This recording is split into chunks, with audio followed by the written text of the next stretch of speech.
Bismillahirrahmanirrahim. Assalamualaikum warahmatullahi wabarakatuh.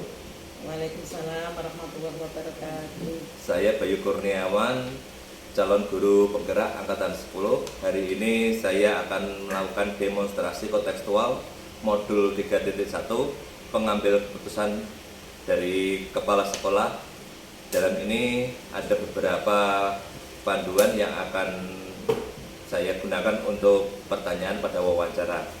Nah, untuk pertanyaan wawancara kali ini yang pertama-tama oleh kepala sekolah saya sendiri. Beliau adalah Bu Mindaryati SPD MPD. Beliau adalah kepala sekolah dari SD Negeri Sidomulyo 3. Itu Ibu? Iya. Ya. Bu Min, ini saya ada beberapa pertanyaan yang sekiranya mengganjal di hati saya yang mungkin bisa dijawab sama Ibu. Ya, ini hari ini saya juga ditemani sama Bu Rizka Nadia. Beliau adalah guru kelas 5. Beliau juga guru penggerak angkatan 10. Angkatan 9, maaf. Angkatan 9, Mbak ya. Ya. Ya. Bu, ini Bu, saya pertanyaan yang pertama. Selama ini Bu Min dapat mengidentifikasi kasus-kasus yang merupakan dilema etika atau rujukan moral, Bu? Oh iya. Kita kupas dulu. Dilema etika karo rujukan moral. Dilema etika itu kan dua keputusan yang sama-sama benar ya. Benar vs benar. Dan kalau rujukan moral kan benar vs salah. Lah dilema etika itu misalnya sebuah keputusan sama-sama benar. Tapi pertanyaan ini dengan tadi mengidentifikasi tentu saja kita melihat akar permasalahannya dulu. Kemudian sejauh mana kebenarannya masalah itu. Kemudian kan tadi ada dua yang harus diambil, dua keputusan sama-sama benar. Tentu saja yang diambil itu yang dampaknya paling besar kebenarannya, dampaknya yang paling bagus, walau yang satu juga benar gitu. Tapi kalau rujukan moral kan jelas, satu diambil benar atau salah tentu saja diambil yang benar. Ya, kalau menurut saya seperti itu. Terima kasih. Lanjut pertanyaan kedua. Selama ini Bu Min mengambil keputusan di sekolah Ibu, terutama untuk kasus-kasus di mana ada dua kepentingan yang sama-sama benar atau sama-sama mengandung nilai kebajikan. Oke. Cara mana ya? Cara mengambil keputusan gitu. Iya, jadi yang pertama kita tuh di sekolah kan punya peraturan ya, namanya peraturan akademik. Kemudian kita punya visi dan misi. Tentu saja di dalam pengambilan keputusan kan tidak boleh menyimpang dari masalah tersebut. Untuk keputusan apapun itu tidak boleh menyimpang dari aturan yang telah kita tetapkan, tapi harus juga tidak boleh menyimpang atau harus melihat visi misi yang telah kita tentukan. Kalau saya pengambilannya seperti itu, pengambilan keputusannya tetap berdasarkan yang telah kita sepakati bersama. Terus lanjut mungkin. Ya, lanjut pertanyaan ketiga, Bu. Langkah-langkah atau prosedur seperti apa yang biasa Bu Min lakukan selama ini? Langkah-langkah mengambil keputusan. Iya, langkah-langkahnya tadi. Oh iya, kan biasanya kalau mau mengambil keputusan itu kan ada suatu masalah, berarti identifikasi masalah dulu. Lah masalahnya itu dari mana? Oh mungkin masalah itu dari sekolah atau mungkin masalah itu dari orang tua, Jadi untuk mengambil keputusan itu harus dipertimbangkan bagaimana dampaknya, dianalisa lebih dalam dulu itu tentang apa. Lah nanti kita putuskan keputusan itu yang betul-betul dampaknya bagus. Kalau menurut saya seperti itu.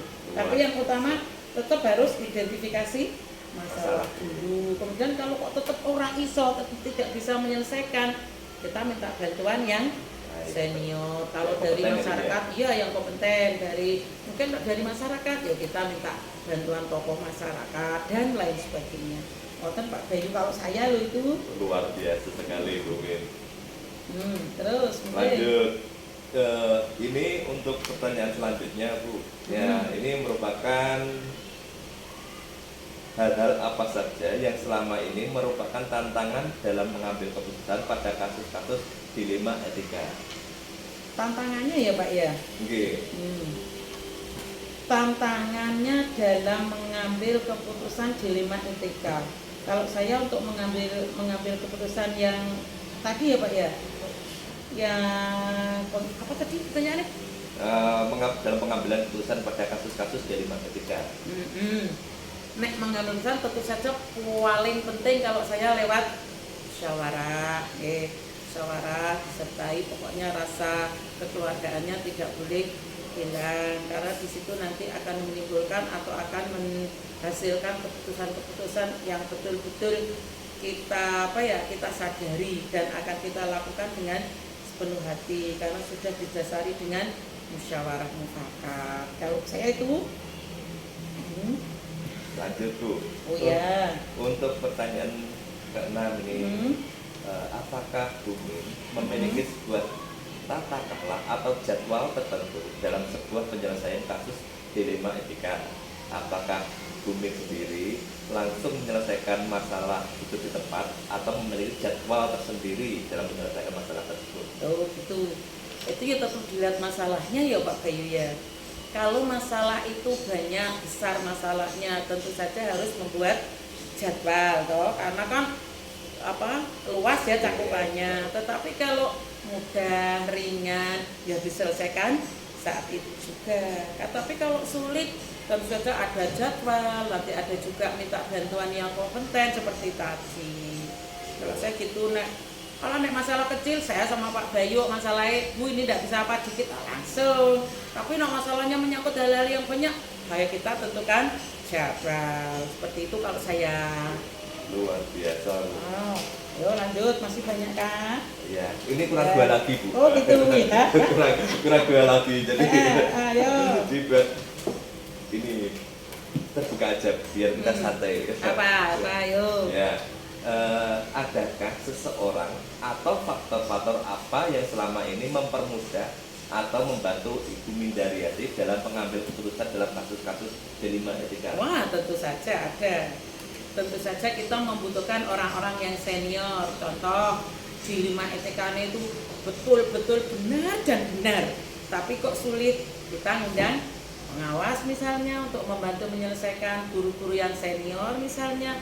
Pokoknya kita minta bantuan orang-orang yang berkompeten, yang lebih pandai dari saya lah, agar semuanya bisa berjalan baik. Kalau saya gitu, karena tidak ada orang itu yang sempurna ya Pak Bayu, pasti membutuhkan orang lain, seperti itu. Luar biasa sekali Bu, ini Pak jawabannya. Nah, ini pertanyaan yang terakhir Bu. Pak, dari semua yang telah disampaikan, pembelajaran apa yang dapat Ibu Min petik dari pengalaman itu dalam pengambil keputusan dilema etika? Oh gini, pengalaman ya tadi ya. Yeah. Pengalaman saya dalam memimpin sebuah sekolah ya, peraturan semua itu harus ditegakkan. Pada dasarnya gitu loh Pak Bayu.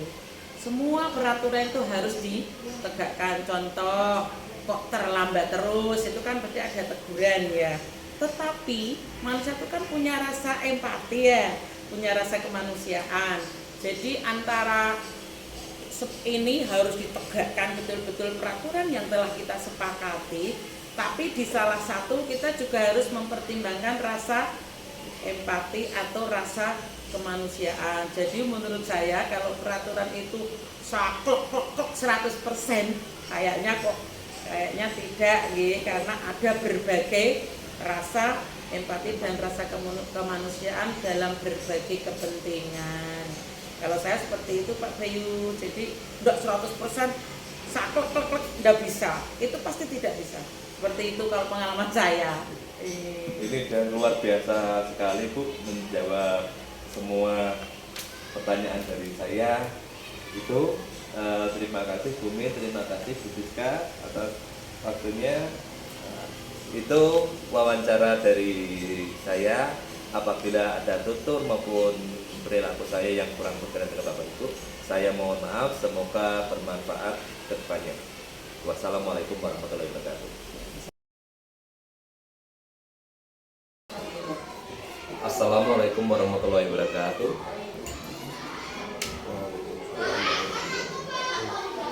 Perkenalkan, saya Bayu Kurniawan, calon guru penggerak angkatan 10.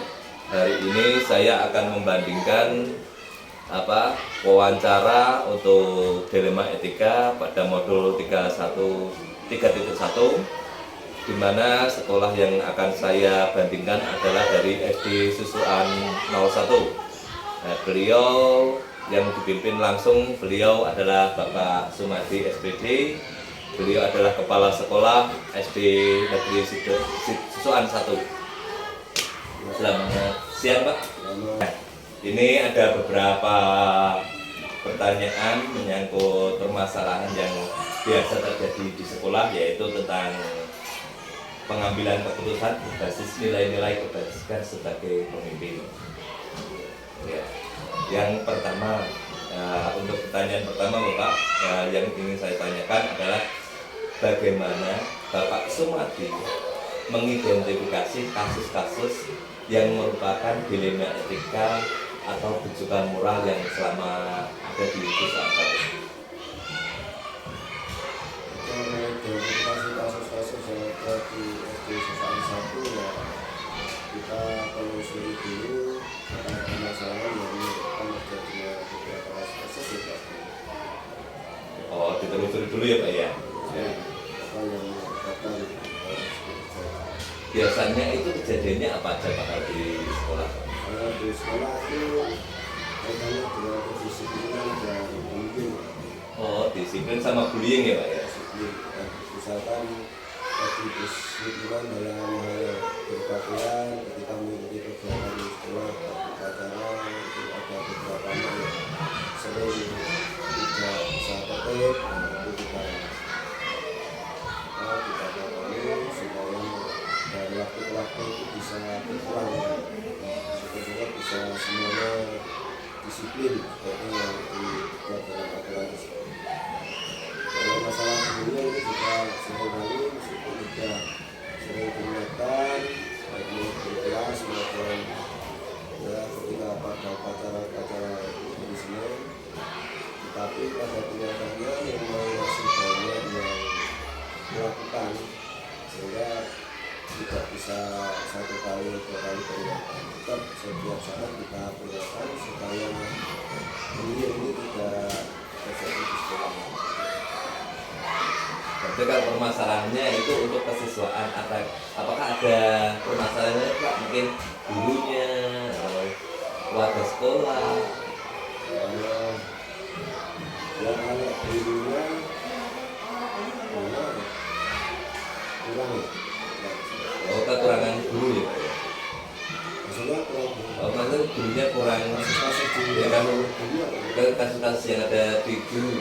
kasus-kasus yang ada di guru itu paling kita nggak tahu diangkat. Nah, untuk pertanyaan kedua Pak, ini masih mengacu pada pertanyaan yang pertama. Untuk selama ini Bapak Sumadi dalam mengambil keputusan itu adakah yang menyangkut kepentingan bersama atau mengatur kepentingannya itu menyangkut kepentingan bersama atau pribadi? Untuk menyelesaikan masalah-masalah yang terjadi di sekolah, biasanya kalau sekiranya bisa saya atasi sendiri, saya atasi sendiri. Kalau tidak, ya kita bermusyawarah dengan guru yang lain dalam rapat. Luar biasa sekali. Berarti sudah ada indikator Bapak dapat menyelesaikan masalah itu di samping pengambilan secara kebijakan secara Bapak pribadi maupun bermusyawarah ya Pak. Ya, supaya mengurangi dampak buruk yang mungkin timbul ketika kita selesai sendiri, mungkin ada beberapa hal yang harus kita kembangkan. Nah, ini masukan-masukan dari teman-teman ini bisa kita jadikan untuk yang bisa. Luar biasa, bijak sekali Pak. Nah, tentunya kalau tadi dalam kasus-kasus tadi, langkah-langkah yang biasanya Bapak lakukan dalam mengambil keputusan tadi, Bersama terjadi kasus-kasus yang ada di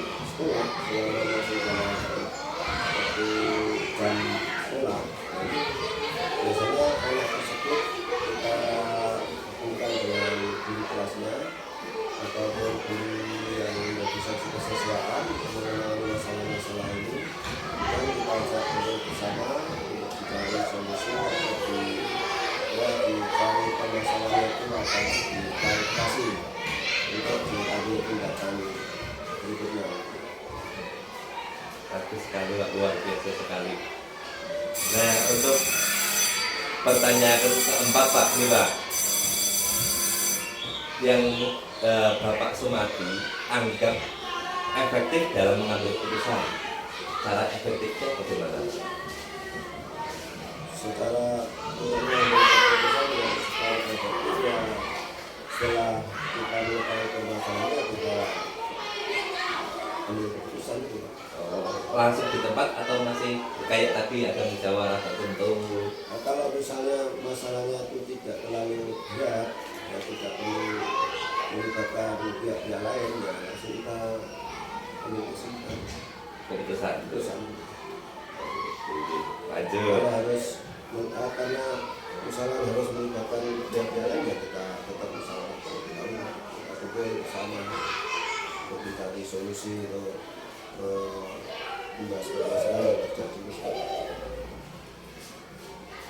Luar biasa Pak. Ini masih ada beberapa pertanyaan Pak.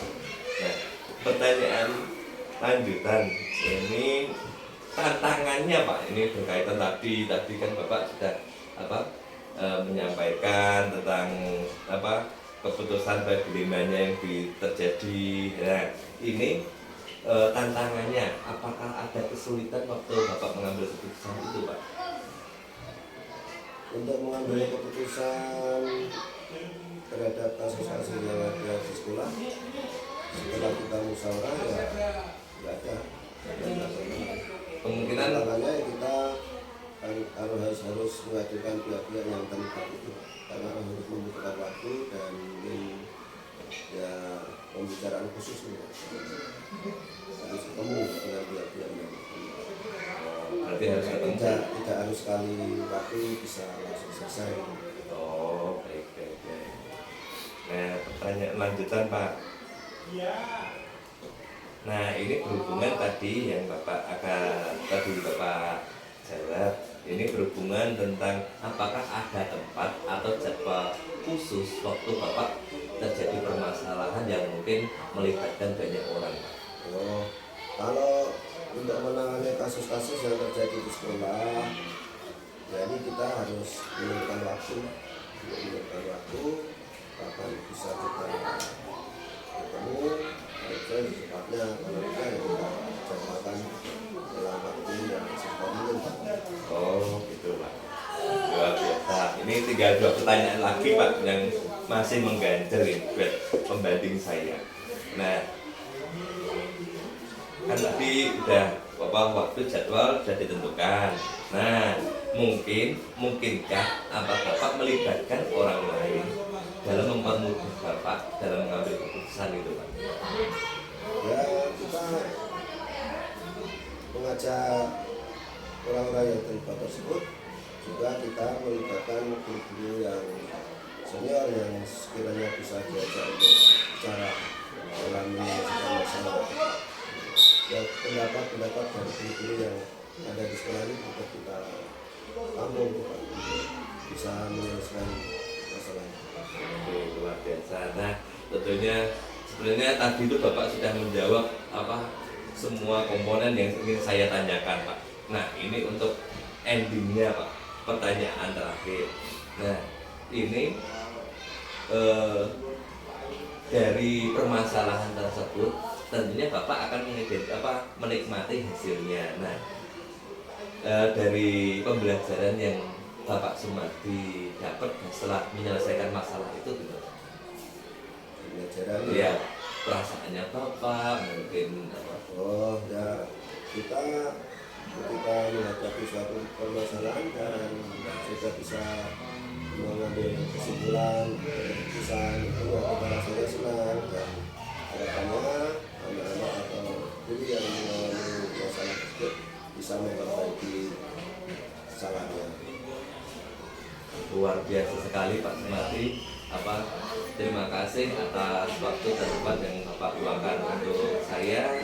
Sekiranya saya mohon maaf bila apabila ada waktu saya yang kurang berkenan dengan Bapak Sumadi. Sama-sama, terima kasih. Saya juga sebagai manusia biasa dalam menjalankan tugas ini tidak luput dari kesalahan, bila ada jawaban atau hal-hal yang kurang berkenan dalam menjalankan bersama atas saya.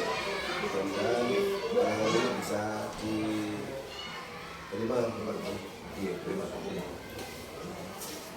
Itu hasil wawancara saya pembanding dilema etika di SD Susuan 1. Wassalamualaikum warahmatullahi wabarakatuh. Waalaikumsalam.